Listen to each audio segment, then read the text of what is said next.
Mónica Vargas, abogada del diario El Universo. Muy buenos días, abogada, bienvenida a la Mañana 24 Horas. Hola Janet, buenos días, y a todos los ciudadanos, buenos días. Conocida la sentencia que se le dio a Diario El Universo, $40 millones y 3 años de prisión para sus directivos y el editorialista de Diario El Universo, ¿cómo recibe la defensa esta decisión del juez? Bueno, evidentemente la defensa con una sorpresa, con una impotencia, con un rechazo absoluto a estas 156 carillas de sentencia que, si nosotros lo vemos, fue emitida a las 12:05, a las 0:015 del día siguiente, es decir, ayer a las 0:15 del 20 de julio del 2011. Cuando nos notifican la sentencia, nos llama la atención que inmediatamente, frente al rechazo de toda la ciudadanía, ¿sí?, aparece que le cambian la hora y ahora resulta que ya no es a las 0:15, sino a las 16:12. Es decir, fíjense ustedes cómo, en cuestión de horas, y para quedar un poco bien y para decir que han tenido más tiempo para hacerlo, la sentencia, se cambian las horas, trayendo como consecuencia otra de las famosas irregularidades que ha tenido todo este proceso. Una de los cuestionamientos, y más bien cuestionamientos y admiración, ha causado la celeridad con la que ha actuado el juez en este caso. 24 horas para emitir una sentencia, analizar 5.000 páginas de proceso y emitir una sentencia con 156 carillas, como usted señala. Esto también, pues, como le digo, es digno de admiración, esa capacidad de trabajo del juez en este caso. Mire, Janet, yo debo decirle a toda la ciudadanía que desde el inicio esto empezó mal. Nosotros siempre hemos dicho que árbol que nace torcido nadie lo endereza. Pero veamos lo que pasó ese día, el día de la audiencia. Primero nos llevaron a un local, digamos, o a un despacho que no es judicial, no tiene nada de jurisdiccional. Fuimos a un local administrativo, ¿sí?, que hoy por hoy lo dirige la función ejecutiva. Entramos a un lugar sitiado por todos militares y policías, y quienes decidían quiénes entraban y quiénes no entraban. A mí particularmente, como abogada, casi no me dejan entrar.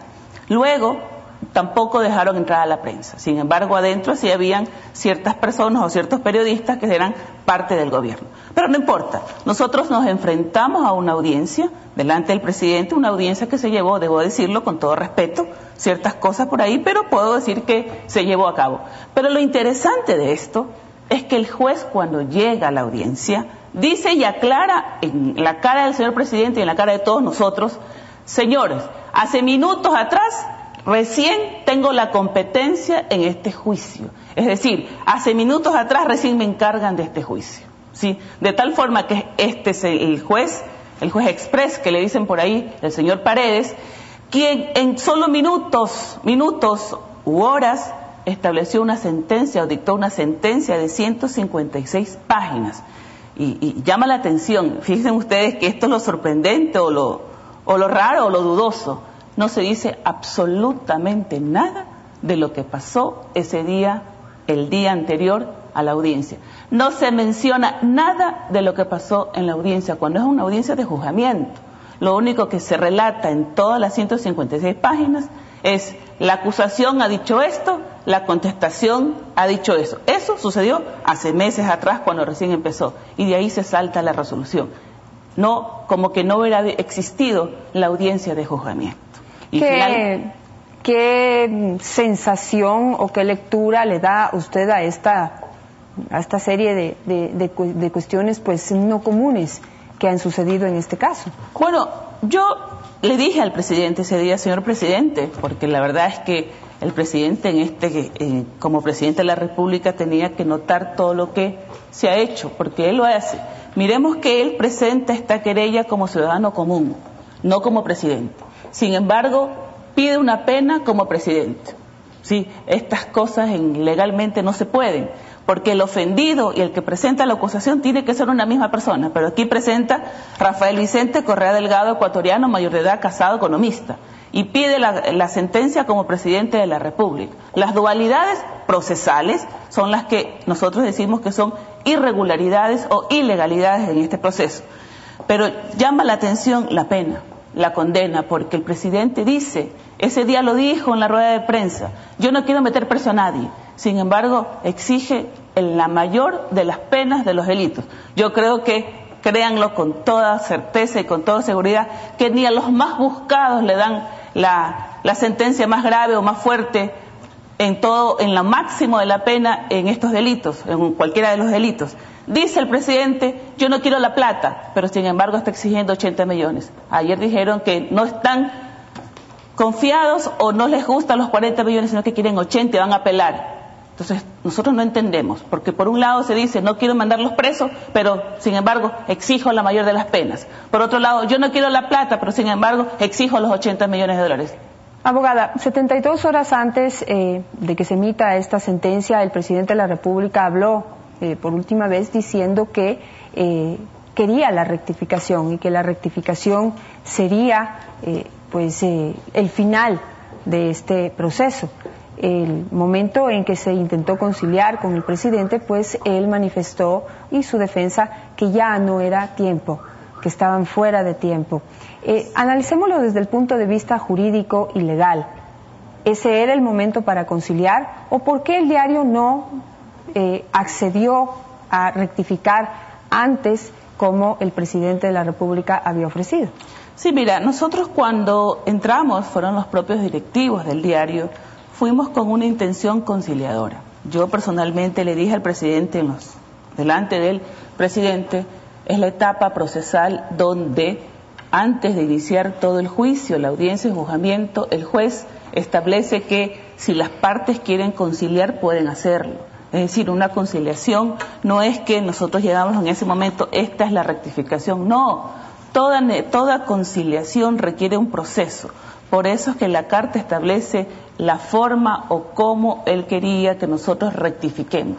Por eso es que en ese momento no siempre se llegan a las rectificaciones, a las conciliaciones.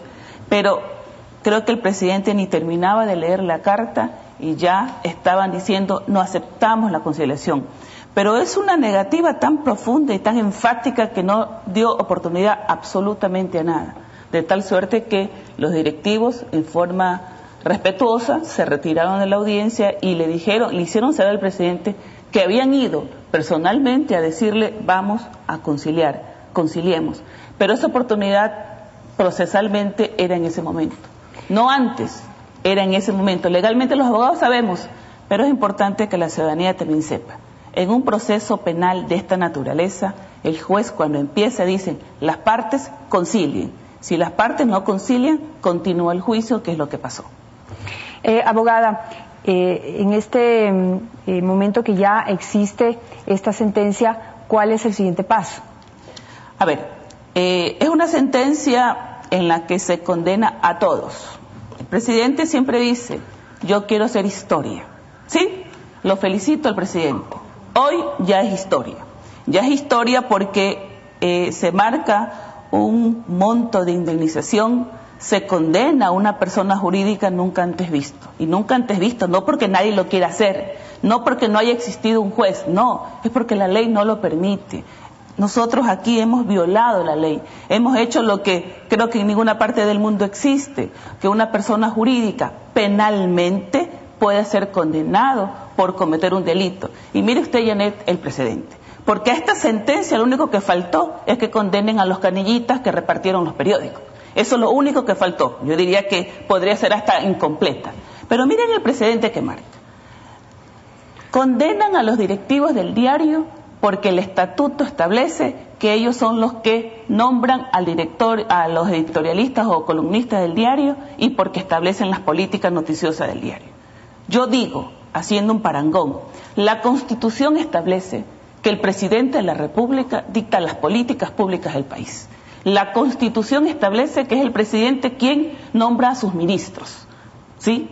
Entonces, si este es el precedente, que haya una autoría coadyuvante, porque lo que se ha hecho responden las otras personas, yo diría, y cuando los ministros han estado comprometidos en actos dolosos e irregulares, ¿acaso alguien ha dicho que el presidente es responsable o es autor coadyuvante? Imaginémonos que el presidente se le diga que es autor coadyuvante de los problemas que haya tenido su ministro de Deportes. ¿Por qué? Porque él dicta la política de deportes y porque el presidente es el que lo pone de ministro y porque sabiendo cómo era lo dejó de ministro. No, pues las autorías cada quien responde por lo que hace.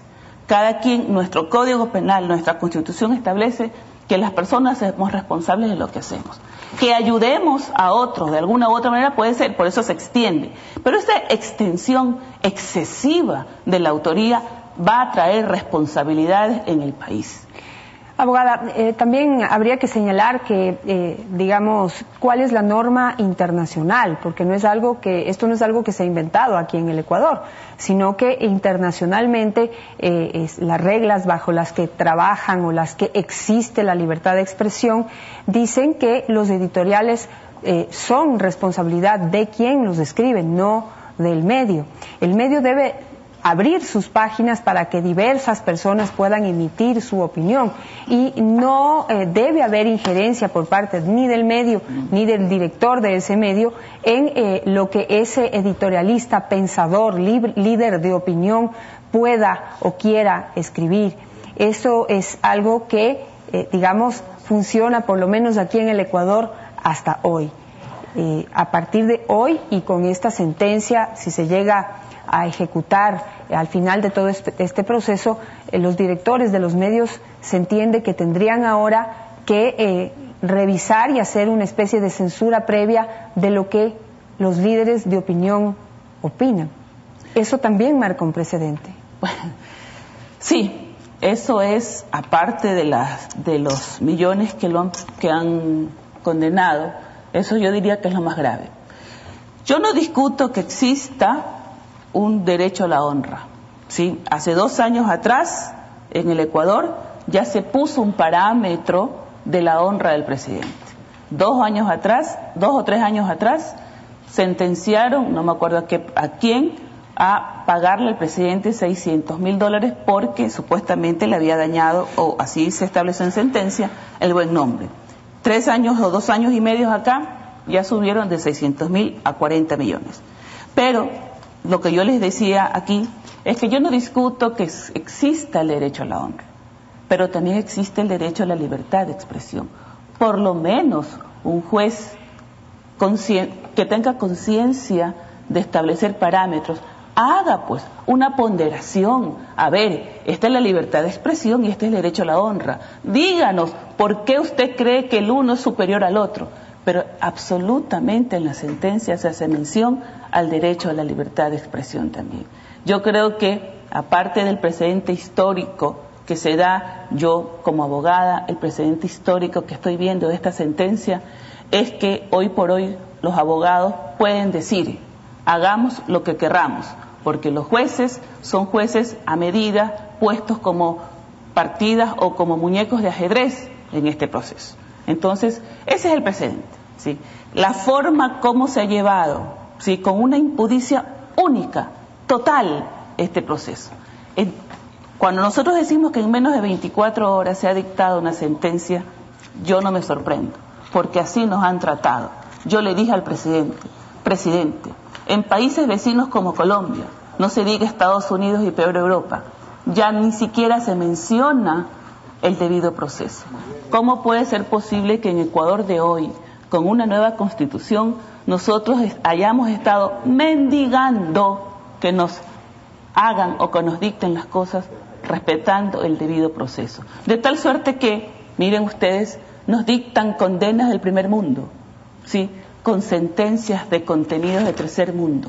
Nos dictan indemnizaciones del primer mundo en una administración de justicia, con raras excepciones del tercer mundo. Este es el ejemplo que nos pone, ¿sí? Hemos desarrollado en las pretensiones que se establecen. Mire usted todo lo que se va a venir. Yo no descarto que todas las personas quieran establecer o presentar demandas de millones. Ya lo invitó ayer el presidente. Ya invitó a todo el mundo a presentar demandas de millones de dólares, ¿sí? Pero, abogada,